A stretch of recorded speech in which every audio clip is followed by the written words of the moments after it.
नमस्कार दोस्तों, अभी लेटेस्ट खबर ये आई है कि चाइना में first human case of H3N8 bird flu जो है वो डिटेक्ट हुआ है। ये आप देख सकते हो, China has detected first human case of H3N8 bird flu. तो इसके बारे में तो मैं आपको डिटेल से बताऊंगा कि एग्जैक्टली यहाँ पर हुआ क्या है चाइना में, लेकिन यहाँ पर आपके मन में कंफ्यूजन आएगा कि ये फर्स्ट केस कैसे हो सकता है, क्योंकि बर्ड फ्लू के बारे में आपने पहले भी सुना होगा।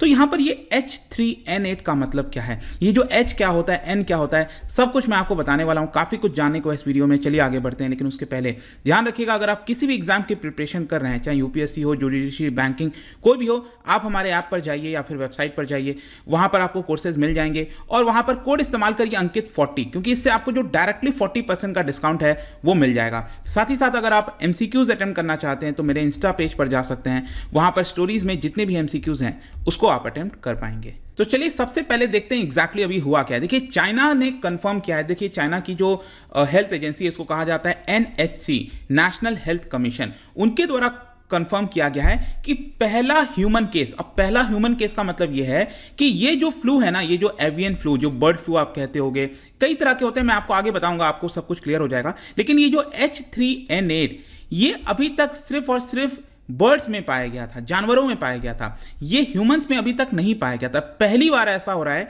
कि H3N8 का जो स्ट्रेन है ऑफ एवियन फ्लू वो ह्यूमन में पाया गया है, और ये बेसिकली 4 साल के बच्चे में मिला है, हेनान प्रोविंस। यहाँ पर अगर आप चाइना का मैप देखोगे तो ये अगर आप देख रहे हो ना, हेनान, ठीक है, मिडिल में मिलेगा आपको, यहीं पर ये 4 साल का बच्चा था जो कि हॉस्पिटलाइज किया गया था, जिसको फीवर हुआ था, कुछ सिम्टम्स दिख रहे थे, और पहली बार ये जो फ्लू है वो डिटेक्ट किया गया है। लेकिन जो हेल्थ अथॉरिटीज़ हैं उनका कहना है कि ये इसका वाइड स्प्रेड ट्रांसमिशन होगा लोगों में, इसका रिस्क बहुत ज़्यादा कम है, मतलब ऐसा नहीं है कि ये बहुत तेज़ी से फैलता जाएगा। जहाँ तक H3N8 की बात है, देखिए ये 2002 से सर्कुलेट हो रहा है। ये सबसे पहली बार इमर्ज हुआ था नॉर्थ अमेरिका में वाटरफॉल बेसिकली डक से रिलेटेड, आप देखोगे जो बर्ड होता है डक से रिलेटेड, और काफ़ी स्ट्रॉन्ग स्विमर्स होते हैं, पानी में पॉन्ड्स वगैरह में पाए जाते हैं। तो पहली बार उस समय ये पाया गया था, और जैसा कि मैंने बताया कि अभी तक ह्यूमंस में कभी भी डिटेक्ट नहीं किया गया था। ज़्यादातर जो जानवर है जैसे हॉर्स हो गया, डॉग्स, सील्स, इन्हीं में ही डिटेक्ट किया गया था। पहली बार यहाँ पर ह्यूमंस में डिटेक्ट किया गया है। चाइना के अंदर ये जो बच्चा है 4 साल का, उसकी फैमिली अगर आप देखोगे, क्योंकि वो डिपेंड करता है ना कौन से इलाके में रह रहा है, किसके कांटेक्ट में आया, तो उसकी जो फैमिली है वो चिकन रेस करती है घर पर, तो इससे आपको समझ में आ रहा होगा। इसके अलावा जो वाइल्ड डक्स हैं उसके एरिया में पाए जाते हैं, और यहाँ पर जो नेशनल हेल्थ कमीशन है उनका यही कहना है कि डायरेक्टली ये जो डक है, जो बर्ड है, उससे इन्फेक्ट हुआ है ये जो बच्चा है, ठीक है। तो ऐसा नहीं है कि किसी और ह्यूमन को हुआ होगा, उससे ट्रांसमिट हुआ, ऐसा नहीं है। यहाँ पर डायरेक्टली जो बर्ड्स हैं उससे ये इन्फेक्ट हुआ है। तो इसको लेकर जो अथॉरिटीज़ हैं उन्होंने सोचा कि बाकी इसके जो कांटेक्ट में लोग आए हैं, इसके आसपास लोग रह रहे हैं, उनकी भी जांच की जाए, तो उनके अंदर किसी प्रकार की एबनॉर्मलिटीज़ जो है वो नहीं पाई गई हैं। तो इसका मतलब सिंपल अर्थ ये हुआ कि ये कुछ ही एक one of the cross species transmission है, मतलब कि रेयर होता है ना कि कभी कोई क्रॉस स्पीसीज ट्रांसमिशन हो जाए, मतलब कि यहाँ पर बर्ड का स्पीसीज है, वहाँ से ये ट्रांसफर होकर किस में आ गया है, ये ह्यूमन स्पीसीज में आ गया है, जो कि उतना ज़्यादा होता नहीं है, मतलब H3N8 की अगर हम बात करें तो, इसीलिए लार्ज स्केल ट्रांसमिशन जो है वो नहीं होगा, ऐसा यहाँ पर बोला गया। लेकिन इसके साथ साथ पब्लिक को वार्न भी किया गया है कि कोई डेड या फिर सिक बर्ड है उसके आसपास आप मत जाइए, अगर आपको कोई सिम्टम्स आते हैं तो अपना ध्यान रखिए, ट्रीटमेंट अच्छे से लीजिए। तो यहाँ तक तो चीज़ें हमें समझ में आ गई कि प्रेजेंट में एग्जैक्टली हुआ क्या है। लेकिन यहाँ पर मैं आपको बता दूं कि चाइना के अंदर इस तरह के कई सारे केसेस, मतलब H आपने सुना होगा, H1N1, इस तरह के कई सारे इस तरह के कॉम्बिनेशंस आपको देखने को मिलते होंगे। कुछ समय पहले, इनफैक्ट पिछले साल मैंने वीडियो भी बनाया था, H10N3, ये भी आपका पाया गया था चाइना के अंदर। चाइना के अंदर इस तरह के केसेस बहुत सारे आते हैं। तो ये है क्या एग्जैक्टली? देखो, अक्सर आप सुनते होंगे फ्लू के बारे में। फ्लू क्या है? इसको इन्फ्लुएंजा कहा जाता है, शॉर्ट में इसको हम फ्लू कहते हैं। ये कंटेजियस वायरल इन्फेक्शन है जो कि रेस्पिरेटरी सिस्टम को अटैक करता है, आपका जो सांस लेने का जो सिस्टम है पूरा उसको अटैक करता है। और इन्फ्लुएंजा को, मतलब फ्लू को जो है, ये तीन ग्रुप में क्लासिफाई किया गया है। जो ह्यूमंस को इन्फेक्ट कर सकते हैं ना, उसको 3 ग्रुप में क्लासिफाई किया गया है। एक फ्लू ए हो गया, इन्फ्लुएंजा बी हो गया, इन्फ्लुएंजा सी हो गया, ठीक है।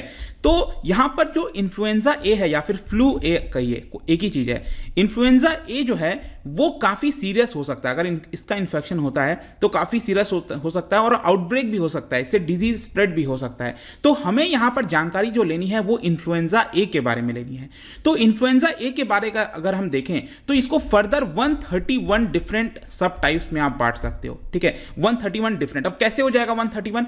बेसिकली क्या है ना, इन्फ्लुएंजा ए के अंदर दो तरह के प्रोटीन पाए जाते हैं। एक प्रोटीन होता है एच, जिसको कहा जाता है हेमोग्लूटिनिन, ठीक है, और दूसरा प्रोटीन होता है उसको कहा जाता है एन, न्यूरामिनेडेज, ठीक है। तो एच और एन ये दो प्रोटीन पाए जाते हैं और इसी प्रोटीन को अगर आप देखोगे ना तो एच प्रोटीन का फर्दर 18 सब टाइप्स आपको मिलेगा और एन प्रोटीन का फर्दर 11 टाइप्स मिलेगा। तो आप खुद सोच के देखिए, ये कॉम्बिनेशन कई सारे बन सकते हैं ना, H12 हो गया, N8 हो गया, फिर इसी प्रकार से H10 हो गया और N6 हो गया। तो ये कई कॉम्बिनेशन बन सकते हैं बेसिकली।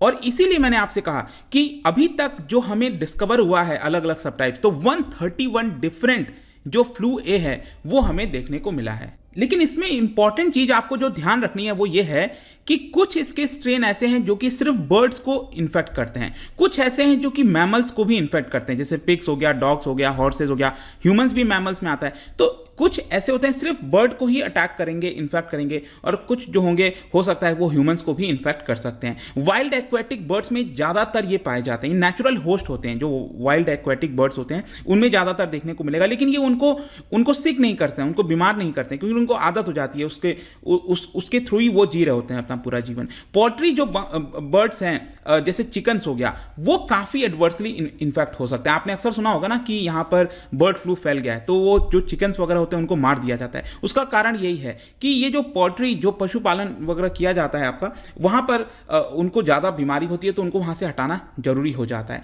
तो यहाँ पर अब क्वेश्चन ये आता है कि कितने डिफरेंट टाइप्स ऑफ स्ट्रेन ऐसे हैं जो कि ह्यूमंस को इन्फेक्ट कर सकते हैं। मैंने आपको बताया ना ये तो 131 है, तो सारे के सारे 131 थोड़ी इन्फेक्ट करेंगे, इसमें से कुछ ही होंगे ऐसे। देखो अभी तक जो हमें पता चला है ह्यूमंस को जो इन्फेक्ट करते हैं वो है H1, H2 और H3, और जो N वाला प्रोटीन में अगर आप देखोगे तो N1 और N2। तो इसका जो कॉम्बिनेशन बनता है जैसे कि H1 और N1 फिर H3 और N2, ये दो ऐसे हैं जो प्रेजेंट में ह्यूमंस को काफ़ी ज़्यादा इन्फेक्ट करते हैं। और इसीलिए आप देखते होंगे पीरियड हर समय कुछ ना कुछ इस प्रकार का सीजनल फ्लू देखने को मिलता है।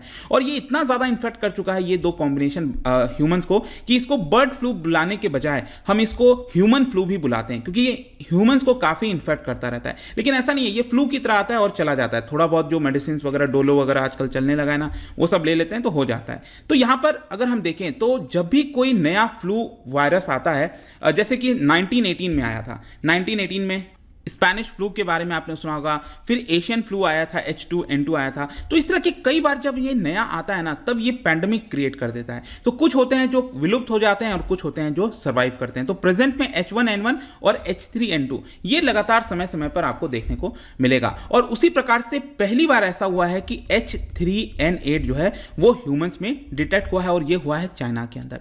तो यही पूरा वीडियो था, आई होप कि आपको समझ में आ गया होगा। जाने से पहले एक बहुत ही इंटरेस्टिंग क्वेश्चन, क्योंकि डिजीज वगैरह की हम बारे में बात कर रहे हैं, क्या आप बता सकते हो इन चार में से which is the main cause of blindness in children world wide? पूरे विश्व में चिल्ड्रन का जो ब्लाइंडनेस होता है उसका सबसे मेन कॉज कौन सा है? इसका राइट आंसर आपको पता ही है, मेरे इंस्टाग्राम पर तो मिलेगा ही, वहां पर अगर आप नहीं हो कोई बात नहीं, टेलीग्राम से भी ले सकते हैं इसका सही उत्तर। मैं कई सारे जो MCQs है वो यहाँ पर स्टोरीज में डालता रहता हूँ। बाकी अगर आपको PDF चाहिए तो टेलीग्राम पर आइए, अलग अलग सोशल मीडिया पर भी आप जुड़ पाएंगे। और जैसा मैंने बताया, किसी भी एग्जाम की प्रिपरेशन कर रहे हैं, use this code. I hope कि ये वीडियो आपको पसंद आया होगा। मिलता हूं आपसे next time, till then thank you very much, see you soon.